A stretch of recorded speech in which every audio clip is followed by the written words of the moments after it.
Pourquoi l'idée de terre promise est-elle une aberration? Elle est une aberration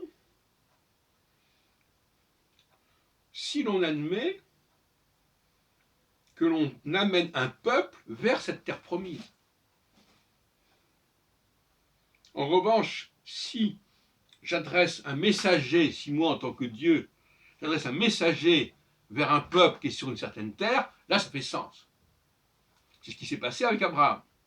Il est envoyé vers la terre de Canaan.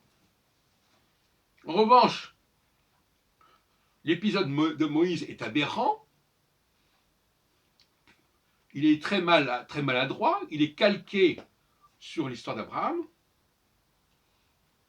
et cette fois-ci, c'est le peuple hébreu, prisonnier, esclave en Égypte, qui va vers cette terre promise. Ça n'a plus de sens, puisque lui-même il est le peuple, donc il n'a plus besoin d'être lié à cette terre. Par contre, Abraham, il devait aller vers cette terre, puisqu'il y avait un peuple à évangéliser, si on peut dire.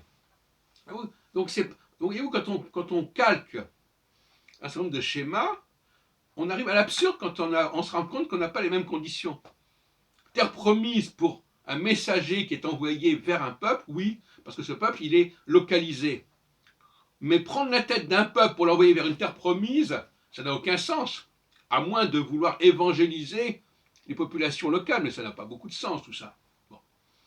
Donc on voit bien que la notion de terre ne fait sens que pour le messager, parce que on le localise. Par exemple, si Dieu dit va vers mon peuple, on sait que ce peuple est en Égypte. C'est là qu'il faut qu'il s'adresse. C'est pas en terre promise, c'est pas en terre de Canaan. Ça, c'était l'affaire d'Abraham. Donc tout est mélangé de manière extrêmement confuse. Et on voit que on se trouve dans des complications inconcevables. Par exemple, dans le cas du sionisme, il n'est pas concevable d'envoyer les gens vers une terre, un peuple vers une terre. On peut envoyer un messager vers une terre, mais on ne peut pas envoyer des gens vers une terre parce qu'ils sont déjà là, quelque part. Si je dois m'adresser à un peuple, je m'adresse là où est ce peuple, là où il se trouve. En revanche, si effectivement, c'est ce qu'a fait Herzl d'une certaine manière, mais envoyer ce peuple vers une autre terre, sur l'exemple abrahamique, c'est une absurdité totale.